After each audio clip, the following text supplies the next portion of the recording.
Hello everyone, welcome back to our channel English tutor Komal Saini. हमने अपने 2 topics जो थे सीडीपी के कंप्लीट कर लिए थे। आज हम करेंगे अपना नेक्स्ट टॉपिक। ये आज हम 2 टॉपिक्स और कवर कर लेंगे। That is first topic is heredity and environment. ये एक छोटा सा टॉपिक है लेकिन इसमें से कई बार क्वेश्चन देखने को मिलता है।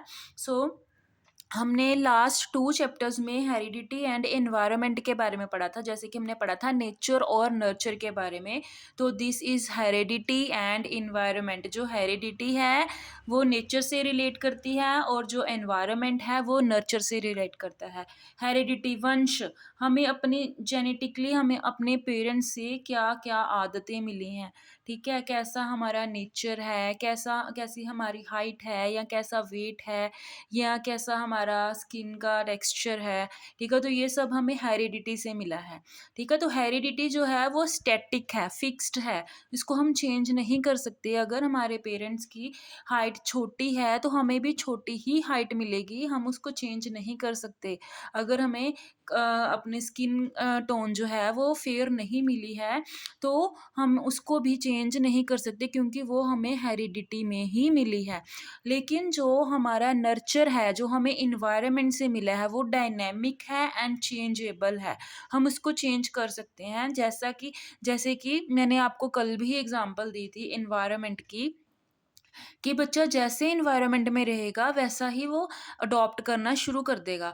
जैसे बच्चा अगर हमेशा हर टाइम बच्चा एक ऐसे इन्वायरमेंट में है जहाँ पे बहुत ही ज़्यादा गुस्सा किया जाता है, चिल्लाया जाता है या डिस्टर्बेंस क्रिएट की जाती है, तो बच्चा भी वैसे ही बन जाएगा। और अगर बच्चा एक ऐसे इन्वायरमेंट में है कि जहाँ पे रिलीजियस सॉन्ग्स चल रहे हैं, हर एक के साथ प्यार से रहा जाता है, सबकी हेल्प की जाती है, ठीक है, तो सबसे अच्छे से मिला जाता है, तो बच्चा भी वैसा ही इन्वायरमेंट अडॉप्ट करेगा। तो हमारा इन्वायरमेंट जो है, जो नर्चर है, वो बच्चे के ऊपर बहुत ही ज़्यादा इफ़ेक्ट करेगा और ये चेंजेबल है।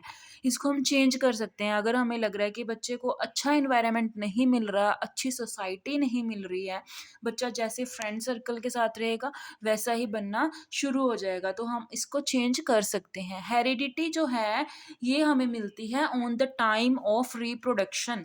ये रिप्रोडक्शन के टाइम ही हमें मिल जाएगी। जैसे कि हम साइंस में भी पढ़ते हैं कि नंबर ऑफ क्रोमोसोम्स कितने होते हैं हमारी बॉडी में, 46 नंबर ऑफ क्रोमोसोम्स होते हैं on the time of pregnancy, on the time of reproduction. जब भी ये हमारी रिप्रोडक्शन स्टार्ट होती है, 23 पेयर्स हैं, ठीक है। ऑटोसम्स जो है वो 22 पेयर्स है, same in male and female. 22 pairs जो हैं वो मेल और फीमेल में दोनों ही सेम है। लेकिन जो 23rd पेयर है, only 1 pair, last pair, 23rd pair जो है वो है सेक्स क्रोमोसोम्स, ठीक है। तो which decide the gender of the child, जो कि चाइल्ड का जेंडर डिसाइड करेगा। 22 पेयर्स हैं वो सेम है मेल एंड फीमेल में, लेकिन जो 1 पेयर है वो अलग है, फीमेल में अलग है और मेल में अलग है। जैसे कि फीमेल में एक्स और वाई है, सॉरी डबल, दोनों ही एक्स जो है वो फीमेल में है और एक्स और वाई जो है वो मेल में है। और जब मेल फीमेल का एक्स और मेल का वाई मैच होगा तो बेबी बॉय होगा, और जब फीमेल का एक्स और मेल का एक्स मैच होगा तो बेबी गर्ल होगा। ये सब हमने साइंस में भी पढ़ा है। तो दीज आर हेरिडिटी। तो ये एक नेचुरल प्रोसेस है, ये एक फिक्स्ड प्रोसेस है जिसको कोई भी चेंज नहीं कर सकता। तो these chromosomes decide that whether it is a baby girl और it is a baby boy. तो आगे मोनोजेटिकल और डिज़ोगोटिक ये भी हैं, 2 डिफरेंट आइडेंटिकल, जिसमें सिंगल सेल जो है वो डिक्लेयर करता है कि ट्विंस बेबी हैं, सेम आइडेंटिटी के होंगे, दोनों गर्ल्स होंगी या फिर एक बॉय और एक गर्ल होगी। तो इसमें हमें जो याद रखने वाली चीज़ है हेरिडिटी में वो यही है कि जो हेरिडिटी है डेट इज़ स्टेटिक, फिक्स्ड है, उसको हम चेंज नहीं कर सकते। इसमें से ये क्वेश्चन पूछा जा सकता है। और second is environment, what is environment can be changeable और नॉट। तो yes, environment can be changeable, it is a dynamic, इसको हम अपने अकॉर्डिंग चेंज कर सकते हैं। तो क्या ये इफेक्ट करता है बेबी की डेवलपमेंट पे, ग्रोथ पे? तो yes, environment effects on the growth, in heredity and environment both effects on the growth and development of the child.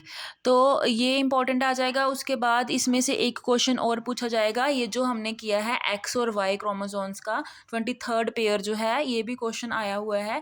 X और वाई मैच होने से जो है वो बॉय होगा, और एक्स और एक्स मैच होने से जो कि है वो गर्ल होगी। तो इसमें से भी क्वेश्चंस पूछे जाते हैं।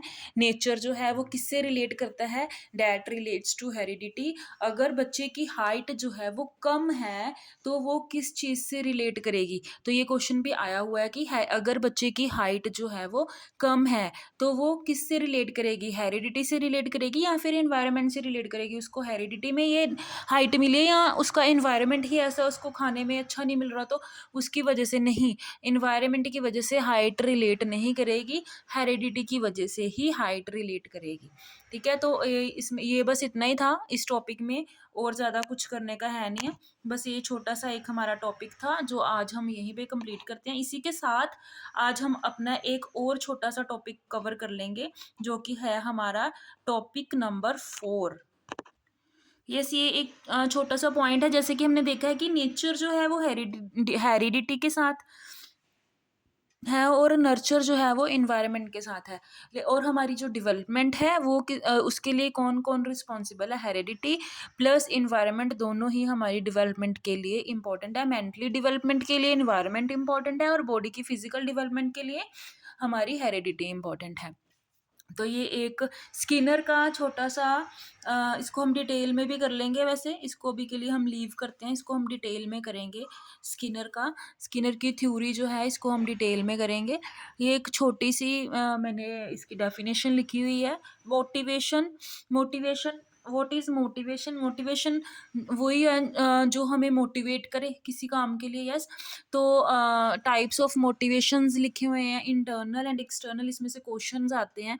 ये एक पेडागोजी में क्वेश्चंस आ जाते हैं इसमें से कि हम कैसे मोटिवेट करेंगे एक चाइल्ड को पढ़ने के लिए। How can we motivate a child, weak child to study hard और टू गेट गुड मार्क्स? तो कैसे हम उसको मोटिवेट कर सकते हैं? तो हम उसको एक्सटर्नल मोटिवेशन से मोटिवेट कर सकते हैं। Yes, there is two types of motivation, internal and external. एक तो इंटरनल मोटिवेशन है जिसमें बच्चे का खुद से इंटरेस्ट है पढ़ने में, खुद से उसको लग रहा है कि यस मैंने पढ़ना है और मैंने अच्छे मार्क्स लेने हैं और मैंने कुछ करना है। लेकिन एक हमारा होगा एक्सटर्नल मोटिवेशन जिसके लिए हमें खुद से एफर्ट्स करने पड़ेंगे बच्चे को पढ़ाने के लिए।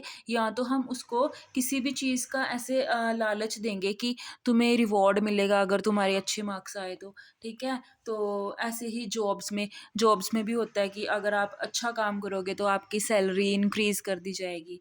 ठीक है, या फिर कई बारी टीचर्स जो हैं बच्चे को ऐसे लालच देते हैं कि जिसकी हैंड राइटिंग अच्छी होगी या जिसने ज़्यादा इलेबोरेट करके लिखा होगा उसको मार्क्स जो हैं वो ज़्यादा मिलेंगे। तो there are two types of motivation, internal and external motivation. ठीक है, अगर बच्चा सेल्फ इंटरेस्ट के साथ पढ़ रहा है तो डेट इज़ इंटरनल मोटिवेशन। लेकिन अगर बच्चे को लालच देके या कैसे भी बच्चे को पढ़ाया जा रहा है, उसको गाइड किया जा रहा है कि तुझे अच्छे मार्क्स लेने हैं तो उसको क्या करना चाहिए, तो डेट इज़ एक्सटर्नल मोटिवेशन। तो स्किनर ने क्या बोला है? Skinner says motivation is a national highway to learning. तो सबसे बड़ा एक हाईवे है, नेशनल हाईवे है लर्निंग की तरफ लेके जाने के लिए। अगर कोई बच्चा अच्छे मार्क्स, अगर कोई वीक बच्चा है तो उसको मोटिवेशन की बहुत ही ज़्यादा ज़रूरत है, अच्छे मार्क्स नहीं ले रहा। अगर कोई पर्सन अपनी लाइफ में अच्छा नहीं कर पा रहा तो उसको अगर हम मोटिवेट करेंगे तो हो सकता है कि वो अच्छा करे। तो सो मोटिवेशन इज़ वेरी इंपॉर्टेंट। तो यहाँ पे एक मोटिवेशन का साइकिल है जिसमें NDA GAR 6 स्टेप्स दिए गए हैं। NDA एंड GAR, ये क्वेश्चन भी आ सकता है। NDA कौन सा मोटिवेशनल साइकिल है? एक तो होती है हमारी नीड। ठीक है, फर्स्ट साइकिल इज NDA जिसमें हम होगा, फर्स्ट साइकिल इज NDA जिसमें आ जाएगा, फुल फॉर्म पूछी जा सकती है NDA और GAR की। NDA, N से नीड, D से ड्राइव, A से अराउजल और GAR गोल डायरेक्टेड बिहेवियर। ठीक है, ये आएगा हमारा GAR रिडक्शनल गोल डायरेक्टेड। एक तो गोल डायरेक्टेड बिहेवियर होता है कि G से गोल डायरेक्टेड बिहेवियर, A से अचीवमेंट और R से रिडक्शनल। गोल डायरेक्टेड बिहेवियर ए से है अचीवमेंट और आर से है रिडक्शनल। ठीक है, तो हमें रिड्यूस करना है, हमने अपना स्ट्रेस रिड्यूस करना है, हमें अपनी जो भी हमारी वीकनेस है उसको रिड्यूस करना है, हमें कुछ ना कुछ अचीव करना है, हमारा बिहेवियर जो है वो उस गोल को लेने का है, तो गोल डायरेक्टेड बिहेवियर है। ठीक है, इन इन दोनों की डेफिनेशन भी यस पूछी जा सकती है और इनकी फुल फॉर्म भी पूछी जा सकती है। मोटिवेशन, मोटिवेशनल साइकिल में कौन कौन से 6 स्टेप्स हैं, what are the 6 steps of motivation cycle, ये भी क्वेश्चन आ सकता है। नेक्स्ट है अब्राहिम मास्लो मिड डे, जो मिड डे मील था वो किसने शुरू किया था, ये क्वेश्चन भी पूछा जा सकता है। मिड डे मील हमारे स्कूल्स में है ना, प्राइमरी स्कूल्स में मिड डे मील मिलता है, तो वो किसने स्टार्ट किया था, अब्राहिम मैस्लो। अब्राहिम मैस्लो ने मिड डे मील जो था वो स्टार्ट किया था जब उसने देखा था कि साइकोलॉजिकल नीड है बच्चों को, बच्चों की फिजिकल नीड है, जो पुअर फैमिली से बच्चे बिलोंग करते हैं वो वीक हैं, और अगर वो वीक हैं तो वो स्टडी की तरफ मोटिवेट नहीं हो पा रहे। सो उसने मिड डे मील स्टार्ट किया था कि बच्चों को स्कूल में खाना मिलेगा, सो डैट बच्चों की जो साइकोलॉजिकल वीकनेस है, बच्चों के दिमाग में खाना घूम रहा है तो बच्चा कैसे पढ़ेगा। तो उसने वो सर्वाइवल नीड, उसने बोला था कि दिस इज़ आवर सर्वाइवल, हमारी 4 सर्वाइवल नीड्स हैं, food, water, shelter and sleep. तो वाटर तो हमें मिलेगा ही मिलेगा, तो स्लीप भी हमें आएगी, पानी नींद भी तो आएगी ही आएगी, और शेल्टर तो हमारे पास जैसा भी है हर एक के पास होता ही है। लेकिन फूड इज़ द नेसेसिटी जिसके लिए हमें कुछ ना कुछ कोई ना कोई काम करना पड़ेगा। लेकिन बच्चे जो हैं, जैसे कि चाइल्ड, जो छोटे चिल्ड्रन हैं उनको करवाने के लिए चाइल्ड लेबर जो है वो उसको रोकने के लिए, ठीक है, तो बच्चे चाइल्ड लेबर को छोड़ के बच्चा अट्रैक्ट हो खाने की तरफ, खाना खाने के लिए ही बच्चा स्कूल आए। सब स्टार्टिंग में बच्चा खाने की तरफ अट्रैक्ट होके आएगा स्कूल में, तो उसको धीरे धीरे वहाँ पे जब देखेगा कि यस बच्चे पढ़ रहे हैं, फिर देखेगा कि पढ़ने के फ़ायदे क्या मिल रहे हैं, तो मोटिवेट होगा। तो ये मोटिवेशन के लिए ही मिड डे मील जो था वो स्टार्ट किया गया था।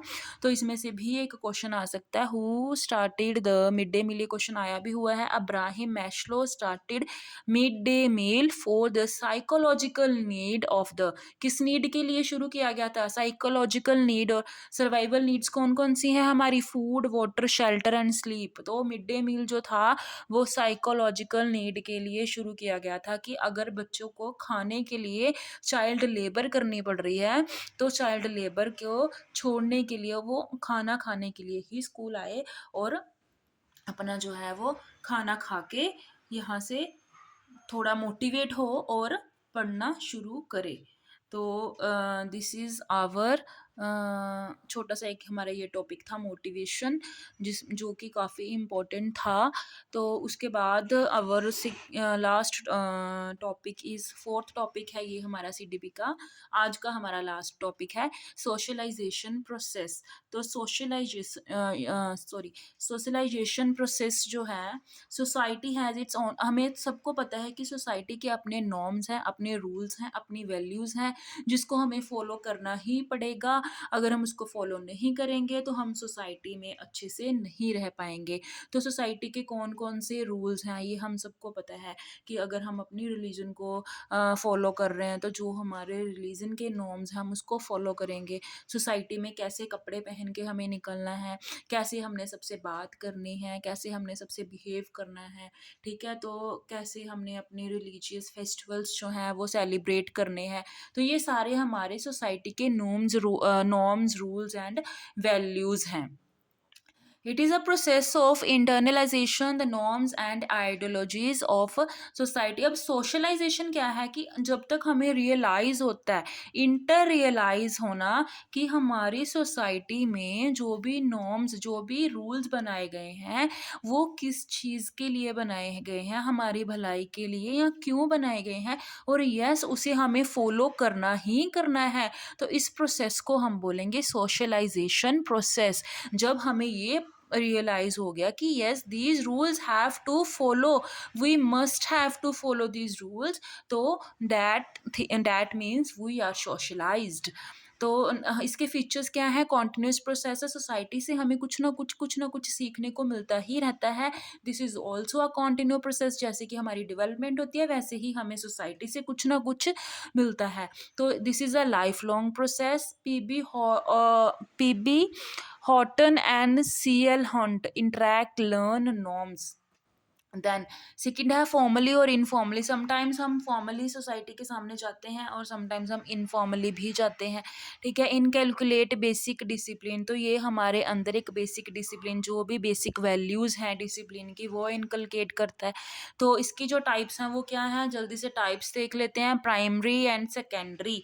तो टू टाइप्स की जो सोशलाइजेशन है, एक तो है प्राइमरी एंड सेकेंडरी। तो ये सोशलाइजेशन में से भी क्वेश्चन पूछे जाते हैं कि जो सेकेंडरी सोशलाइजेशन है वो किससे रिलेट करती है। तो प्राइमरी सोशलाइजेशन जो है वो रिलेट करती है फैमिली एंड अर्ली लाइफ, जो कि हमें अपनी फैमिली से सीखने को मिला है। ठीक है। जो भी हमें एटिकेट्स जो भी रूल्स हमें अपनी फैमिली से सीखने को मिले हैं, जो कि हमने अपनी अर्ली लाइफ में सीखे हैं जब तक कि बच्चा स्कूल नहीं जाता 3 years ऑफ एज तक। तो वो सारे हो गई हमारी प्राइमरी सोशलाइजेशन। और उसके बाद सेकेंडरी, वो सेकेंडरी कहाँ से जाके सीखता है? बाकी जो है काफ़ी बातें काफ़ी एटिकेट्स जो हैं बच्चा स्कूल जाके सीखेगा, कुछ बातें बच्चा अपने नेबरहुड से सीखेगा, कुछ बातें बच्चा अपनी सोसाइटी से सीखेगा। तो ये एक लाइफ लॉन्ग प्रोसेस चलेगा। जो सेकेंडरी सोशलाइजेशन है वो एक लाइफ लॉन्ग प्रोसेस है। तो सेकेंड इज एंटिसिपेटरी सोशलाइजेशन। ये जो है बच्चा अगर किसी से इम्प्रेस हुआ है तो उसको इमिडिएट करने की कोशिश करेगा। जैसे कि अगर हम किसी हीरो से इम्प्रेस हैं, ठीक है, किसी हीरोइन से इम्प्रेस हैं, तो हम उसको इमिडिएट करेंगे। अगर हम किसी पॉलिटिकल पार्टी से या कोई ऐसा पॉलिटिकल पर्सन है जिसकी पर्सनैलिटी से हम बहुत ही ज़्यादा इम्प्रेस्ड हैं, तो हम उसको इमिडिएट करने की कोशिश करेंगे। तो डैट इज़ एंटिसिपेटरी सोशलाइजेशन, कि जैसे कि हम किसी से इम्प्रेस हुए हैं तो हम उसके जैसे बनना चाहते हैं। Resocialization and socialized again in. Resocialization क्या है? जैसे जैसे भी एटिकेट्स जैसे भी रूल्स जैसे भी हमारा बिहेवियर बन चुका है, ठीक है, तो वो एक सेट बिहेवियर हो गया। लेकिन जब भी कोई पर्सन जो है वो आर्मी ज्वाइन करता है या कोई ऐसी फोर्स जो है वो ज्वाइन करता है, तो वहाँ जाके अगेन उसको सोशलाइज्ड किया जाता है, उसको सिखाया जाता है कैसे बैठना है, कैसे चलना है, कैसे उठना है, कैसे खाना है, कैसे ड्रेसअप होना है, कैसे बात करनी है। तो डैट इज रीसोशलाइजेशन। तो रीसोशलाइजेशन मीन्स कि दोबारा से सोशलाइज्ड होना, अपने जो पुराने रूल्स जो पुराने एटिकेट्स हैं पुराने नॉर्म्स हैं उस सब को भूल के दोबारा से सोशलाइज्ड होना, डैट इज रीसोशलाइजेशन। तो एजेंट्स कौन कौन से हैं? Which are the primary agents and which are the secondary agents of socialised to socialised a child. इसमें से क्वेश्चन आ सकता है विच आर द, ऐसे क्वेश्चन आ सकता है what are the who are the secondary agency. ये क्वेश्चंस भी मैंने लिखे हुए हैं, क्वेश्चंस भी हम डिस्कस करेंगे। तो सबसे पहले हम पढ़ लेते हैं कि एजेंट्स कौन कौन से हैं। तो फर्स्ट एजेंट हमारी फैमिली है, सबसे पहले हम अपनी फैमिली से सीखते हैं। सेकेंड इज एजुकेशन, स्टडी करके एजुकेशन से हमें बहुत सारी एटिकेट्स आते हैं, बात करने का तरीका आता है, बोलने के वे से, बात करने के वे से हम समझ जाते हैं कि पर्सन एजुकेटेड है या नहीं है। देन रिलीजन, हमारा रिलीजन भी हमें बहुत सारे एटिकेट्स सिखाता है। देन हमारा पीर group is also very important, जैसी संगत वैसी रंगत। फिफ्थ इज़ इकोनॉमिक स्टेटस, हमारा इकोनॉमिक स्टेटस, अगर हम पुअर इकोनॉमिक स्टेटस में रह रहे हैं तो हम वैसे हो जाएंगे। अगर हम रिच इकोनॉमिक स्टेटस में रह रहे हैं तो हम वैसे हो जाएंगे। Then six is legal system. हमारा जो लीगल सिस्टम है, हमें पता है कि अगर हम किसी को बिना बात के मारेंगे, किसी की पिटाई कर देंगे या किसी का कुछ चुरा लेंगे तो हमें उसकी पनिशमेंट मिलेगी। तो लीगल सिस्टम भी बहुत ही इंपॉर्टेंट पार्ट प्ले करता है। उसके बाद है हमारी लैंग्वेज। लैंग्वेज, जैसी लैंग्वेज हम सुनते हैं बचपन में, जैसी हम सीखते वैसे ही हम सीखते हैं। Then media. मीडिया टीवी में या फ़ोन में या जैसा जैसा भी हम देखेंगे वैसा इम्पैक्ट हमारे ऊपर पड़ेगा। तो एक्टिव जो है एंड पैसिव जो है, ये 2 टाइप के हमारे एजेंट्स हैं, active agents and passive agents. तो एक्टिव एजेंट में हम कौन-कौन से कर लेंगे? एक्टिव, जिसके साथ हम इंटरैक्ट कर सकते हैं, डायरेक्ट बात कर सकते हैं, जैसे कि फैमिली के साथ है, रिलीजन, ठीक है? फिर पीर ग्रुप, इकोनॉमिक स्टेटस। और जो हमारा पैसिव है, इनडायरेक्ट, जैसे कि मीडिया जो है हमारा वो पैसिव है।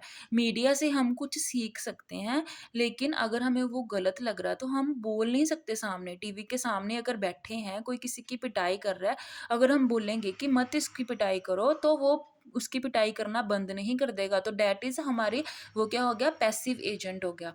देन कुछ कुछ क्वेश्चंस हैं जो हमारे प्रीवियस ईयर्स में रिवाइज हुए हैं। तो first is group activity. Group activity क्या हमारी सोशलाइजेशन में हेल्प करेगी? यस, ग्रुप एक्टिविटी करेगी, हमें बताएगी। ग्रुप एक्टिविटी से बच्चा सीखेगा कि कैसे किसी से बात करनी है। पैसिव एजेंट ऑफ सोशलाइजेशन, एक पब्लिक लाइब्रेरी, जिसमें कोई भी किसी को नहीं जानता, लेकिन बुक्स में से हम बहुत कुछ सीख रहे हैं, that is a passive agent.